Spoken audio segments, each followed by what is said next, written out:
Today I'm going to explain the movie Butter, released in the year 2011.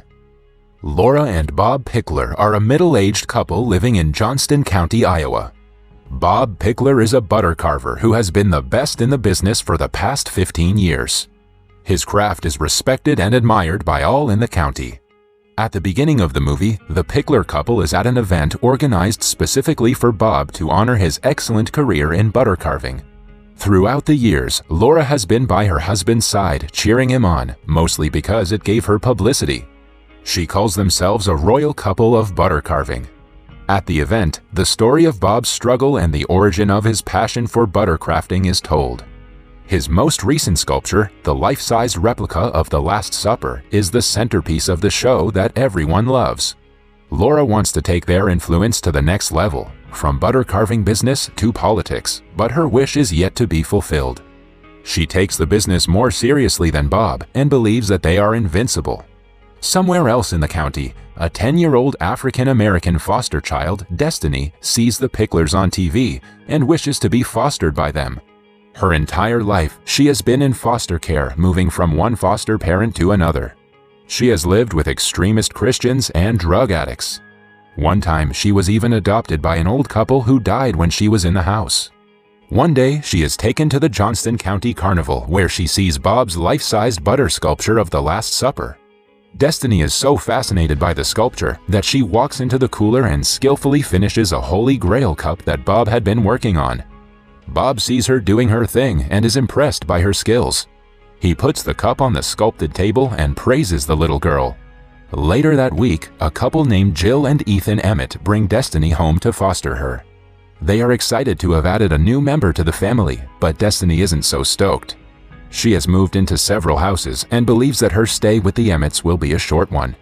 The couple brings her to her new bedroom that they have personalized by painting it pink. They also ask her if she needs anything and assure her that she is safe to talk about anything with them. In the meantime, because of his dominance, Bob is requested to abstain from future butter sculpting competitions to give others a chance. Bob politely agrees to retire from participating and is happy to be on the judging panel. However, the state head judge Orville is worried about Laura because of how seriously she takes the competition. He is almost scared she will attack him for asking Bob to retire. At home, when she is informed of the matter, she knocks down a vase. She even threatens to call the governor to kick Orville out of the position for proposing such an absurd idea. For Laura, their butter sculpting business is her only pride and joy in life. It is the only thing keeping her relevant in society, so she doesn't want to give up on it ever. She belittles her husband for not standing up for himself and claims it would have been better if she had married Boyd Bolton, her high school sweetheart and a car dealership owner.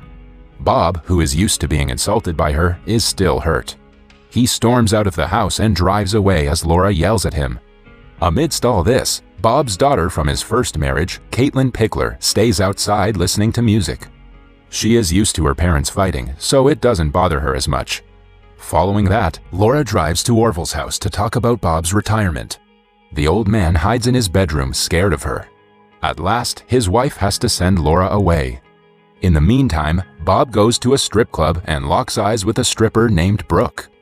She seductively gives him a lap dance and offers to take things further if he gives her enough money. The pair have sexual intercourse in his car, but are caught by Laura, who is driving back to his house.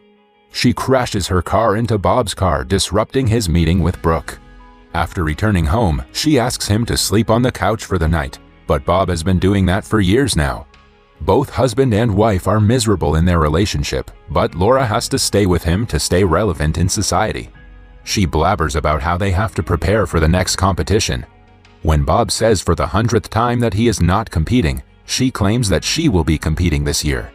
She believes that no other than a Pickler can win the butter sculpting competition, and if Bob cannot do it, then she will. The following day, Destiny goes to her new school, which has all white teachers and students. She narrates that everyone is very nice to her, although they stare at her a lot. When she returns home, she tells Ethan that she needs something. Ethan is ready to get her anything and believes that she will ask for dolls or stationery. However, he is surprised when she asks for 200 pounds of butter.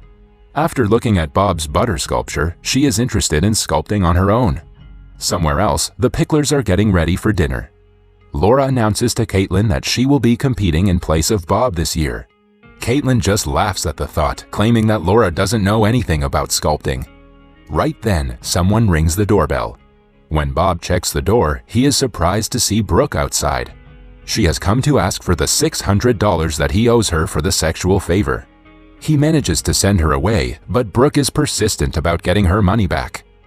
Back at Emmett's home, Destiny carves little figures from butter. Jill praises her talent and encourages her to continue. The following day, Laura goes to the County Civic Center to get her name down for the competition. The presenter, Nancy, is shocked at her interest, but she writes her name down anyway. Following that, Laura's old friend, Carol Ann, also registers herself for the competition.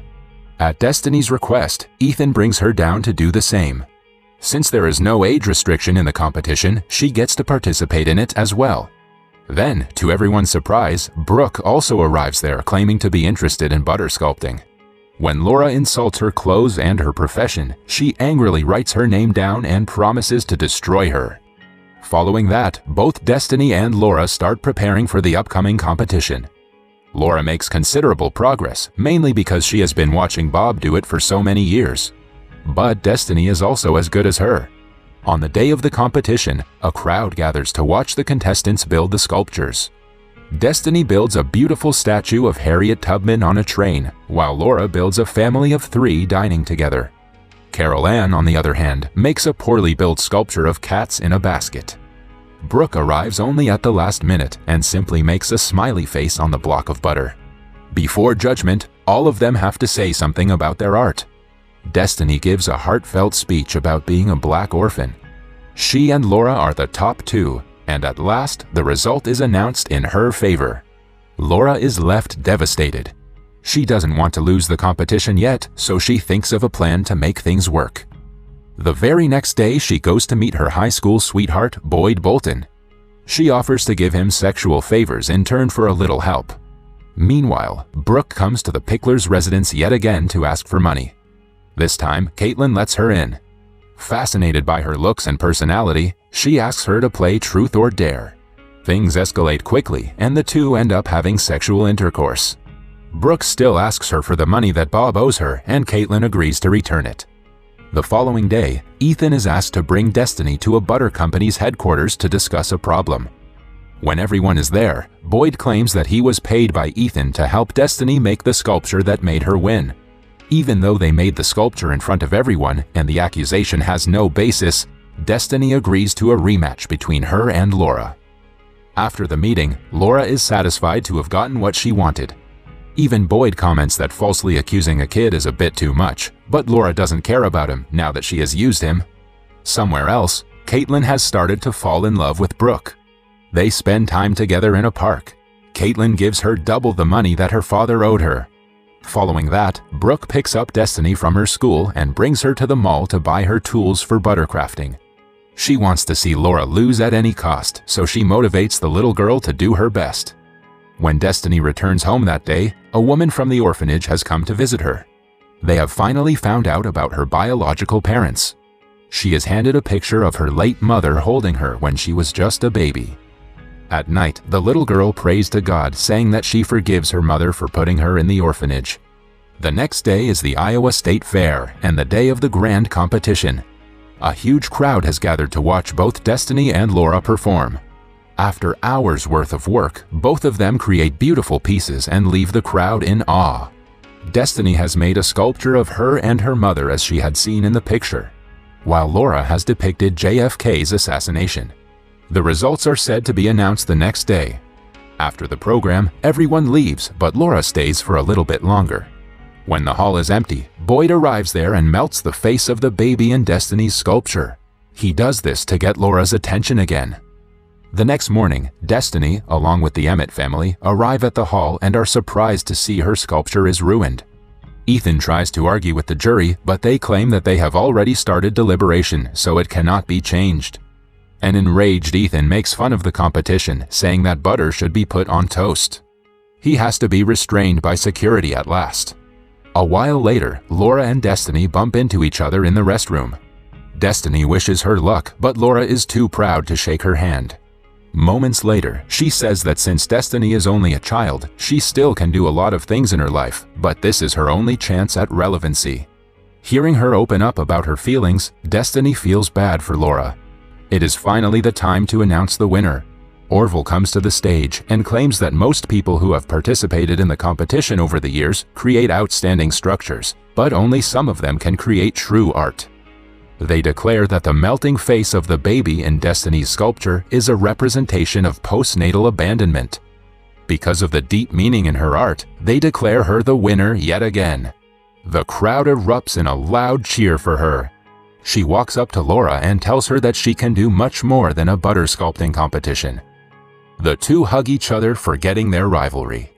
Sometime later, Destiny is officially adopted by Jill and Ethan. Laura, on the other hand, is running for governor, as ambitious as ever. That was all from the video.